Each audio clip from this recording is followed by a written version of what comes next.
Hello friends, मैं आज आपको 2009 की व्हाइट नाइट ये मूवी एक्सप्लेन करने वाला हूँ। ये कोरियन मूवी है। ये मर्डर मिस्ट्री, थ्रिलर और सस्पेंस इस सब का कॉम्बिनेशन है। ये एक सस्पेंस है तो इसके प्लॉट के बारे में बताना गलत होगा, तो डायरेक्टली डाइव इन करते हैं। इस मूवी के जो कैरेक्टर्स हैं इनके नाम ज़रा डिफ़िकल्ट है, तो इसी वजह से इनका नाम मैं बदल देने वाला हूँ, तो आप ऐसे समझ लीजिएगा। मूवी स्टार्ट होती है और हमें दो कैरेक्टर्स हमारे इंट्रोड्यूस कराए गए हैं। इसमें एक है वॉल्टर और दूसरा है स्काइलर। हाँ, मैंने ब्रेकिंग बैड के कैरेक्टर्स का नाम यूज़ किया है क्योंकि मुझे ब्रेकिंग बैड भी बहुत ही अच्छा लगता है और मेरे चैनल में मैंने सब कुछ उसे एक्सप्लेन भी किया है। तो चलिए स्टार्ट करते हैं।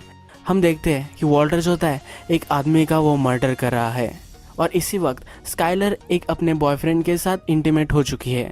ये सीन यही ख़त्म हो जाता है और नेक्स्ट सीन में हमें पुलिस इन्वेस्टिगेशन दिखाई गई है। ये जो इन्वेस्टिगेशन चल रही होती है, यहाँ एक पुलिस ऑफिसर होता है जो क्राइम सीन को इन्वेस्टिगेट करता है। जब वो बाहर आता है तब अपने सुपीरियर्स को वो कहता है कि मुझे लगता है कि ये मर्डर होगा। उसके सुपीरियर उससे कहते हैं कि ये सुसाइड है, ऐसा हमें लग रहा है। सुसाइड के जो सब चीज़ें होती है वो यहाँ पाई गई है, यानी कि सुसाइड नोट्स वगैरह सब चीज़ें यहाँ होती है, तो उन्हें लग रहा होता है कि ये सुसाइड होगी।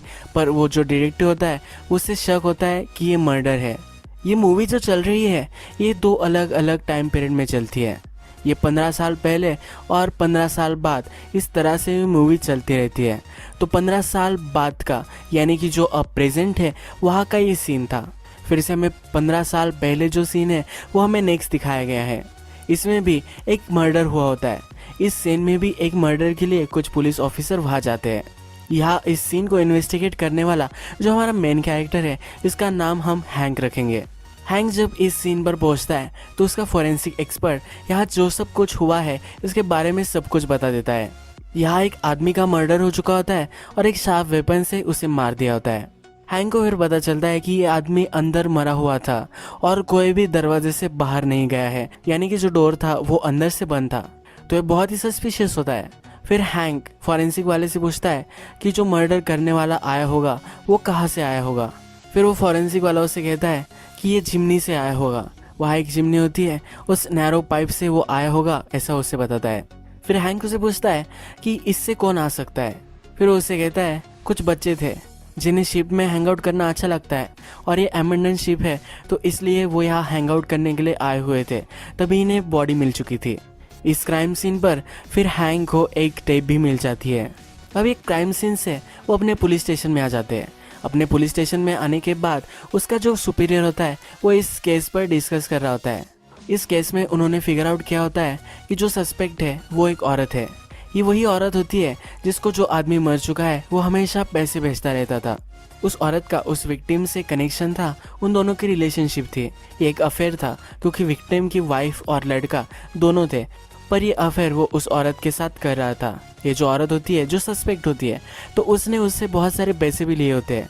तो पुलिस वालों को अब लग रहा होता है कि इसके पास मोटिव भी था और इस वजह से ये इसको मार सकती है। हैंक जो होता है, जो टेप उसे मिली होती है उसे ही सुन रहा होता है। उसे इस थेरीज में कुछ ज़्यादा इंटरेस्ट नहीं होता। फिर वो उसे डांटते हैं और जो सस्पेक्ट औरत है उसके पास उसे भेज देते हैं। ये औरत जहाँ रहती है उसके घर के यहाँ वो आते हैं। उसका घर बंद होता है। वहाँ फिर एक लड़की आती है जो उस घर को ओपन करती है। उस औरत की ये बेटी होती है। ये घर में जाती है और हैंक उससे पूछता है कि तुम्हारी मदर कहाँ है।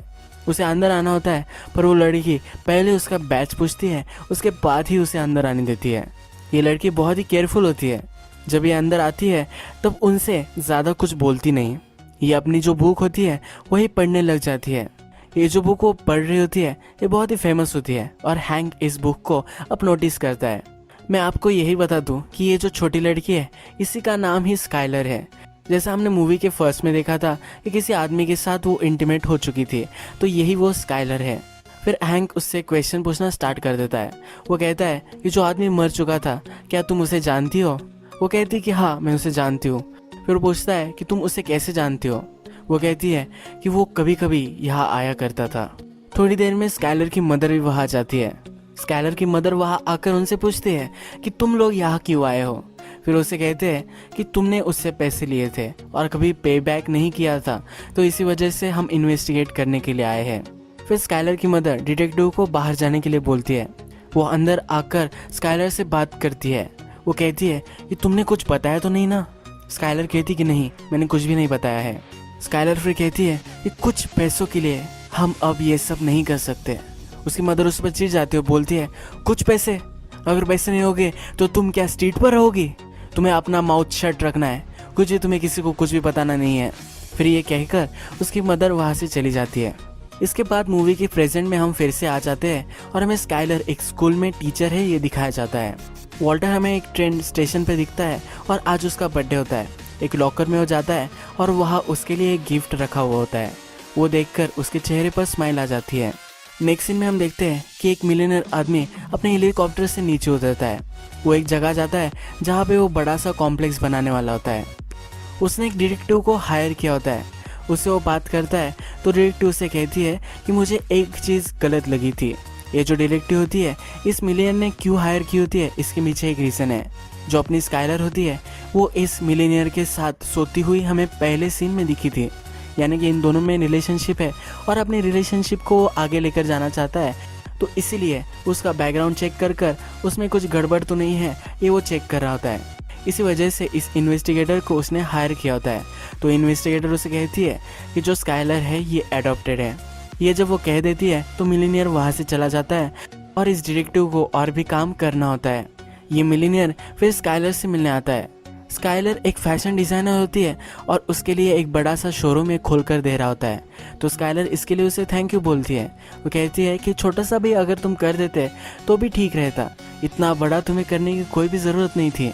मिलियनर उससे कहता है कि ऐसी कोई भी बात नहीं है, सिर्फ थैंक यू मुझे चलेगा।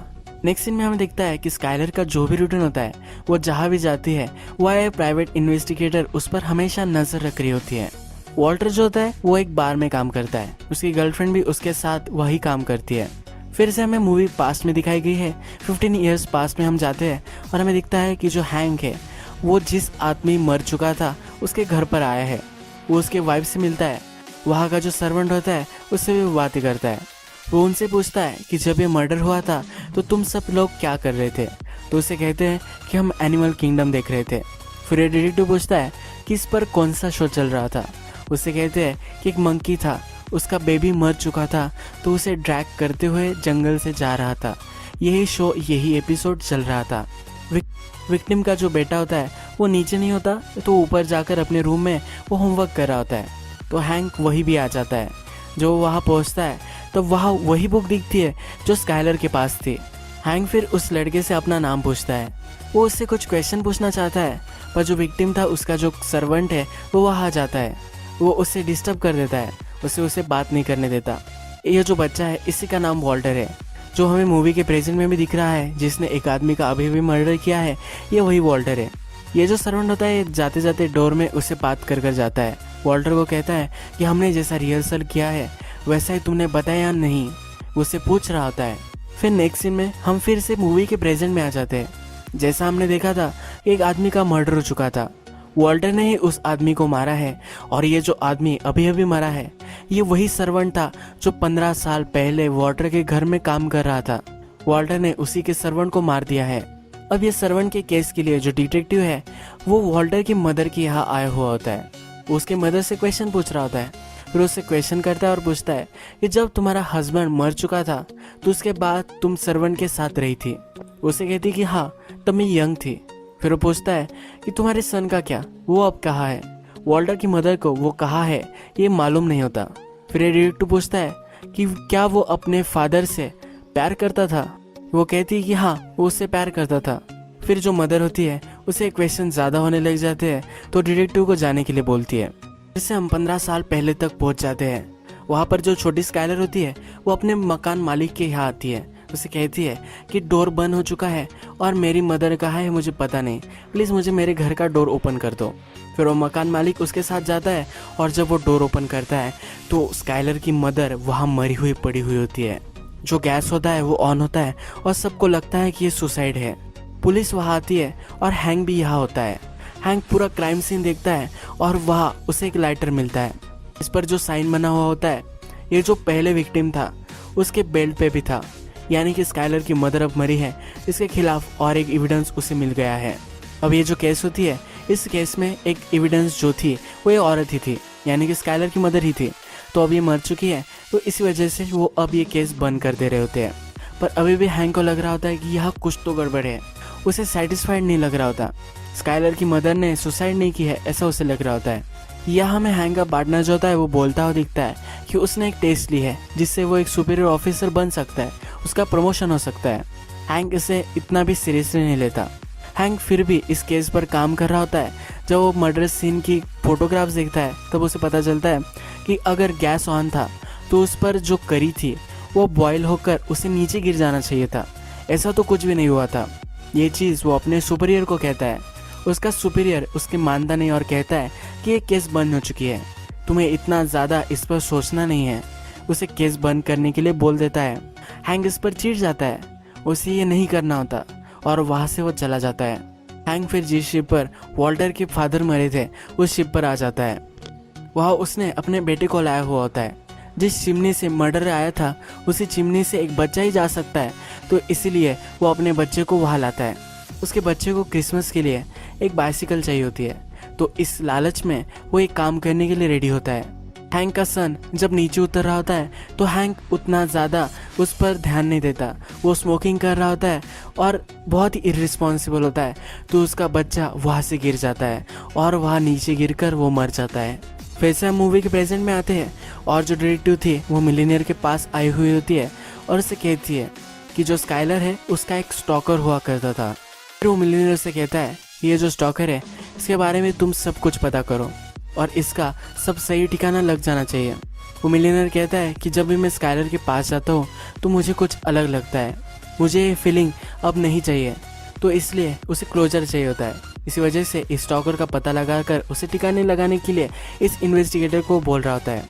नेक्स्ट सीन में हम देखता है कि जो सर्वेंट था उसका केस जो इन्वेस्टिगेट कर रहा है वो डिटेक्टिव अब वॉल्टर के पास आया हुआ है।